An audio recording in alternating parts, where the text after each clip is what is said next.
Greetings, I'm the Political Ferret, and this video is for you youngsters. Because today we're talking about incompetent teachers and why they are in fact as lame as you think they are. I am still longer not outside of school than I was inside of this soul-crushing mill of so-called education. But I am outside of it long enough to point out the stuff I learned in economy and a lot regarding to our school system. And it seems that no one in my age did a video about incompetent teachers. Don't know why, but I guess it has to do with suppressed memories. So, first of all, not all teachers are incompetent. Some of them are great, but a lot of them are just lazy people with very little actual knowledge and little to no talent to transfer even this little useful knowledge to you, to the young. And, I mean, what is more important than educating the young? Leonardo da Vinci said, poor is the pupil who does not suppress his master. And I say it's also true the other way around. You are a lousy teacher if your pupil, or say at least one of them, is not better than you are when they are in your age. And this quote is for you teachers, think about that. I mean, what's your damn goal in your professional life? I mean, shouldn't it be producing the best and the brightest out there? I mean, what makes you proud? So, why is this? Why are teachers so, let's say, different? Well, most of our teachers are quite disconnected from the economic world. Most of teachers I know have a lot of teacher friends. A lot of them come from teacher families. So, in other words, they can live quite happily in their teacher bubble because there are a lot of them outside there. And they don't have to have a lot of connections to those of us who gets fired when we screw up. The so-called free economy. So they don't know it better. How should they? Most of our teachers come from school, get into training for becoming a teacher, and then they teach.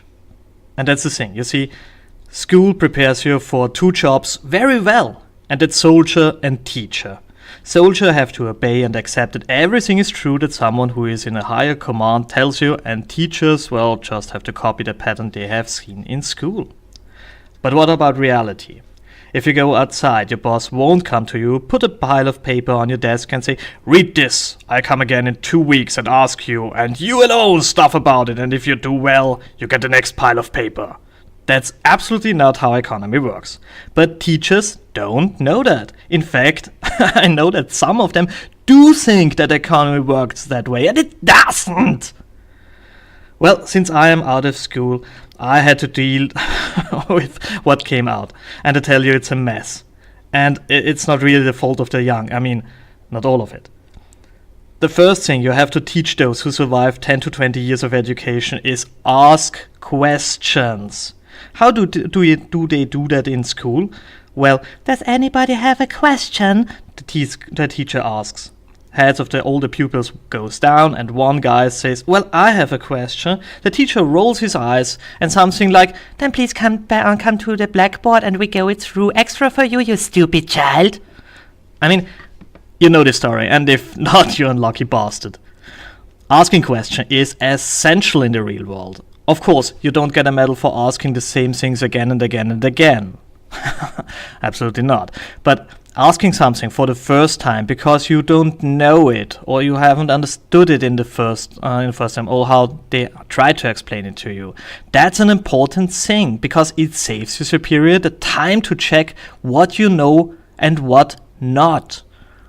Ask stuff and remember it, and please remember it for some time. It's not even enough to remember the stuff until the next exam because there is no exam. Remember the stuff, think about it, and understand it. The moment you understood the pattern, you remember the stuff. So, that's the way you learn. We outside of the school system, have a lot of work to do to teach the young how to learn in the real world. So, other things like working in teams, because I tell you, what they call teamwork in the educational system, that's not even a joke, that's an insult. But how should they know? Oh God, how should they know? Our teacher never had to work in a team, not in the sense that I mean here in the open market and free market. They think that with 3 people writing an essay together, that could teach them how they work in a team. No, it's not. Absolutely not. And don't get me wrong. They do this the best way they can do, but it's just not good enough. And again, it's not even the fault of the teachers. It's the fault of the education system, because our teachers are the ultimate result of this very system. It's like if you copy the same page again and again and again and again and again, and the result is crap. So, but you might say, there are some with a real background knowledge. Yes, there are, but they are the great minority within the teachers. I had some teachers and professors, especially in my late years, who had a successful background, a successful career in the free market, and most of them told us that they wanted to spend the last, say, 10 to 20 years in easy mode. So they played teacher. And those guys, they were great, absolutely great. Because they skipped the useless crap and did what they did decades in the free market. They showed young people how to find patterns. They showed us how to understand things, showed us that everything is in some way or another connected, and they told us where the ideal and the real differ and why. And really, this video is not about trashing teachers. If you're a teacher and you think this is some kind of revenge for a dropout, no. My marks when I was very young were good, and they dropped the time when I began to see females as more interesting than my computer, and oh god, they dropped hard. But in my last years in the system, they were excellent. So how do we improve on that? Well, there was a guy called William Exner, and he, with others, founded an engineering school in 1879 in Vienna. Around one idea: those who teach there have to work in the industry. And this model was quite successful. Well, this school exists also still to this very date. But this law, called Lex Exner, is also there largely forgotten. But still, the idea was brilliant.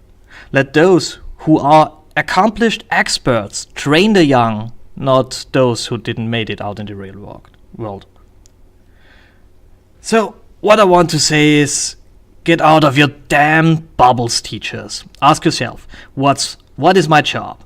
Is it to make the young obey to authority, or do you want to give them the best tools to surpass you? And for you, young fellow humans, I don't say that education is senseless and useless. I say that the system that should provide you with education, an education that should make your generation better than ours, doesn't work. But you are the customer. You pay for this crap in your future. You have a right for quality. And since you don't get the quality in public schools, get yourself some books. Shut down World of Warcraft, get a book, watch educational stuff on YouTube, get yourself an education, and that education you deserve and that you're gonna need. Surpass our generation. Make the world a better place. And make sure that when the time comes, you help the next generation to reach the goals you haven't. So, thanks for listening. Share if you like it, comment if you don't, and have a great day.